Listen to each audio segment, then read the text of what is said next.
मैं चुनौती देता हूं, मुख्यमंत्री के जेल जाने के बाद एक नहीं अनेक फाइल मंत्रियों ने सीधे एलजी को भेजी और एलजी ने उसको स्वीकृति प्रदान की। बताओ ये सच है कि नहीं? मैं चुनौती दे रहा हूं। इन चिट्ठियों का जवाब दो भाजपाइयों। जब मुख्यमंत्री की सलाह के बगैर तुमने सत्या शर्मा को प्रिसाइडिंग ऑफिसर बनाया था, एक भाजपा की पार्षद को, तो आज मेयर का चुनाव दिल्ली में खत्म क्यों किया? ये भारतीय जनता पार्टी की घृणा और नफरत की मानसिकता वाले लोग दलित को खटिया पे बैठने से रोकते थे, कुर्सी पर बैठने से रोकते थे, तालाब में पानी पीने से रोकते थे। आज बीजेपी ने दिल्ली के अंदर बाबा साहब डॉक्टर भीमराव अंबेडकर जी ने जो अधिकार दिया था कि 5 साल में एक बार दलित का बेटा मेयर की कुर्सी पर बैठेगा, वो अधिकार खत्म कर दिया। दिल्ली में भी चुनाव खत्म कर दिया और कहा कि नहीं, दलित का बेटा इस मेयर की कुर्सी पर नहीं बैठ सकता। बीजेपी ने कहा ना, दलित का बेटा मेयर की कुर्सी पर नहीं बैठेगा, यह मेयर की कुर्सी अपवित्र हो जाएगी अगर दलित का बेटा मेयर की कुर्सी पर बैठेगा। और अपना एक मोहरा तैयार किया एलजी। भाजपा के एलजी ने कहा बगैर मुख्यमंत्री के सलाह के हम प्रिजाइडिंग ऑफिसर की नियुक्ति नहीं कर सकते। यह भाजपा के एलजी का बयान है, याद रखिएगा। अब आपको 1 साल पहले ले चलता हूं, जब दिल्ली के मुख्यमंत्री ने कहा कि सबसे वरिष्ठ पार्षद को मेयर के चुनाव में प्रिजाइडिंग ऑफिसर बनाया जाए और मुकेश गोयल का नाम उन्होंने भेजा कि सबसे वरिष्ठ पार्षदों में मुकेश गोयल है, तो दिल्ली के एलजी ने कहा, उस कागज को फाड़कर कूड़ेदान में डाल दिया और कहा कि हम भाजपा की पार्षद सत्या शर्मा को प्रिजाइडिंग ऑफिसर बनाएंगे। इसलिए मेरा आरोप बिल्कुल सही साबित होता है कि दलित विरोधी मानसिकता वाली भारतीय जनता पार्टी, बाबा साहब डॉक्टर भीमराव अंबेडकर के संविधान के विरोधी भारतीय जनता पार्टी, उसने अपने एलजी से झूठ बोलवाया है। और ये इतना ही बड़ा झूठ है जैसे मैं ये कहूं कि इस वक्त 10:30 बजे दिन के नहीं बल्कि 10:30 बजे की रात हो रही है। यह है वो पत्र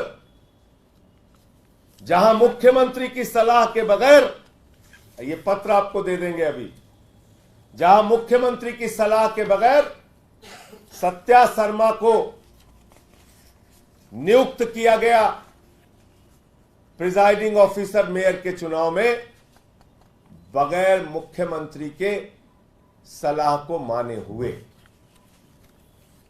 दूसरी बात, दलित विरोधी भाजपाइयों से मैं पूछना चाहता हूं, तुमने चंडीगढ़ में यही काम किया। चंडीगढ़ में भी एक सफाई कर्मी का बेटा जब मेयर की कुर्सी पर बैठने जा रहा था तो भाजपाइयों ने उसके वोट की चीर फाड़ करके, उसके वोट में गड़बड़ी करके चंडीगढ़ का भी मेयर एक सफाई कर्मी के बच्चे को बनने से रोका था।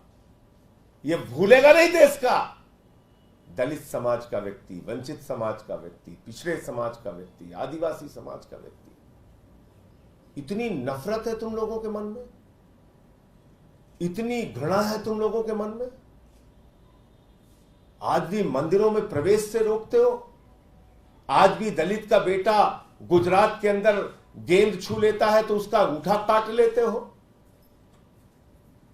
आज भी कर्नाटक में एक बीजेपी का जो दलित सांसद है, खुद बीजेपी का, वो गांव में घुसकर उद्घाटन नहीं कर सकता। तब बीजेपी की सरकार थी, घटना उठाकर देख लीजिएगा। आज भी पूरे देश में दलितों का, पिछड़ों का आरक्षण मार रहे हो। भागवत कहते हैं आरक्षण खत्म होना चाहिए, मोहन वैद्य कहते हैं आरक्षण खत्म होना चाहिए, बीजेपी के नेता कहते हैं आरक्षण खत्म होना चाहिए। भाजपा चिल्ला चिल्ला के कहती है आरक्षण खत्म होना चाहिए, अरे दलितों का तो कोई अधिकार नहीं इस देश पे। यह है बीजेपी की मानसिकता। इन चिट्ठियों का जवाब दो भाजपाइयों। जब मुख्यमंत्री की सलाह के बगैर तुमने सत्या शर्मा को प्रिसाइडिंग ऑफिसर बनाया था, एक भाजपा की पार्षद को, तो आज मेयर का चुनाव दिल्ली में खत्म क्यों किया? इसलिए कि एक दलित का बेटा मेयर की कुर्सी पे ना बैठ पाए। इतनी नफरत, इतनी घृणा तुम्हारे मन में, इतनी घृणा। और इतना ही नहीं किया, एलजी ने पिछली बार 10 भाजपा के कार्यकर्ताओं को पार्षद नामित कर दिया।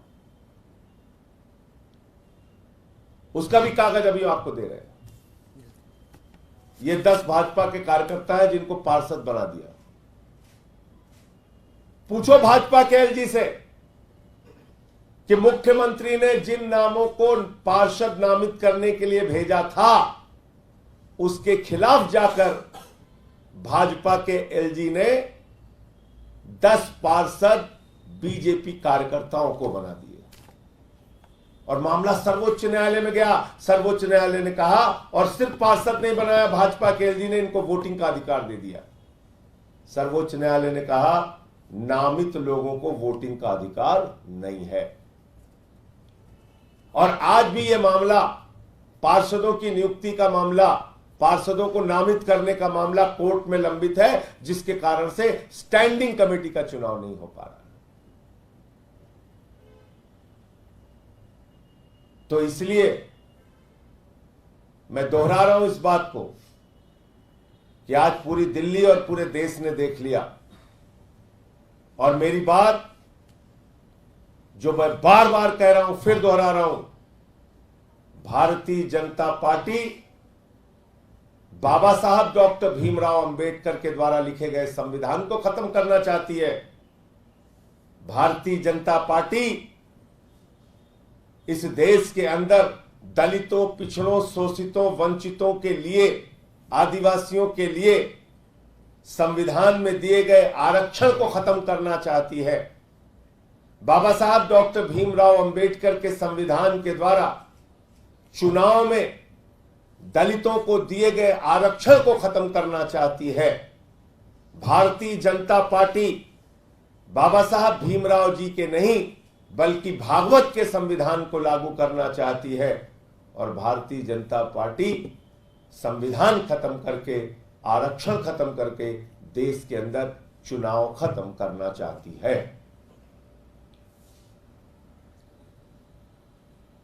देश में 6 सरकारें, 6 से 7 सरकारें 10 साल में चुनाव खत्म करके, उखाड़ के, तोड़ के, जोड़ के बना ली। देश के अंदर चंडीगढ़ का चुनाव उदाहरण है। देश के अंदर सूरत का चुनाव उदाहरण है। और अब दिल्ली के मेयर के चुनाव को खत्म कर दिया गया। दिल्ली के मेयर के चुनाव को, जहां पर एक दलित का बेटा चुनकर जाना 100% तय था, क्योंकि कांग्रेस का भी समर्थन था, हमारे पास भी जबरदस्त बहुमत था, उसको रोक दिया गया। और अंतिम बात कह के अपनी बात खत्म करूंगा। बीजेपी वालों क्यों झूठ बोल रहे हो? भाजपा के एलजी साहब आप क्यों झूठ बोल रहे हैं? मैं चुनौती देता हूं, मुख्यमंत्री के जेल जाने के बाद एक नहीं अनेक फाइल मंत्रियों ने सीधे एलजी को भेजी और एलजी ने उसको स्वीकृति प्रदान की। बताओ ये सच है कि नहीं? मैं चुनौती दे रहा हूं। बगैर मुख्यमंत्री के मंत्रियों ने सीधे फाइल एलजी के पास भेजी और एलजी ने उसको स्वीकृति दी। यहां तो मंत्री को बाईपास करके आपने अंतिम दिन तक इंतजार किया और अंतिम दिन एक ऐसा झूठ सामने लेके आए जो देश के सामने उजागर हो गया। हमारे बीच में हमारे विधायक भाई कुलदीप कुमार जी हैं, जो पूर्वी दिल्ली से हमारे प्रत्याशी भी हैं, और पार्टी ने एक सामान्य सीट से एक दलित समाज के बेटे को देश के सर्वोच्च सदन में पहुंचाने के लिए मैदान में इनको उतारा है। मैं सबसे हाथ जोड़कर अपील करूंगा, आज चुनाव का दूसरा चरण है, घर से बाहर निकलिए, अपने वोट को बचाने के लिए वोट कीजिए, आरक्षण को बचाने के लिए वोट कीजिए, बाबा साहब डॉक्टर भीमराव अंबेडकर के संविधान को बचाने के लिए वोट कीजिए, इस देश के लोकतंत्र को बचाने के लिए वोट कीजिए। मैं कुलदीप कुमार जी से अनुरोध करूंगा कि वो अपने विचार आपके सामने रखेंगे, लेकिन मैं भाजपाइयों से अंत में एक ही बात कहना चाहता हूं, बाबा साहब ने अब इस देश के लोगों को बहुत अधिकार दे दिया है। अब तुम्हारी ये जो मानसिकता है कि महामहिम राष्ट्रपति को तुम संसद के उद्घाटन की पूजा में नहीं बैठालते, अब जो ये तुम्हारी मानसिकता है कि दलितों के प्रति, पिछड़ों के प्रति, आदिवासियों के प्रति तुम्हारे मन में दुर्भावना है, उनको मंदिरों में प्रवेश करने से रोकते हो, अब ये जो तुम्हारी मानसिकता है कि जिन जगहों पर आरक्षण चुनाव में मिला है वहां पर निकाल कर बाहर करते हो, विश्वविद्यालयों की नौकरी में आरक्षण खत्म करते हो, शिक्षकों की भर्ती में आरक्षण खत्म करते हो, ये आम आदमी पार्टी पूरे देश के सामने एक्सपोज करेगी और इसका जवाब तो तुमको देना पड़ेगा।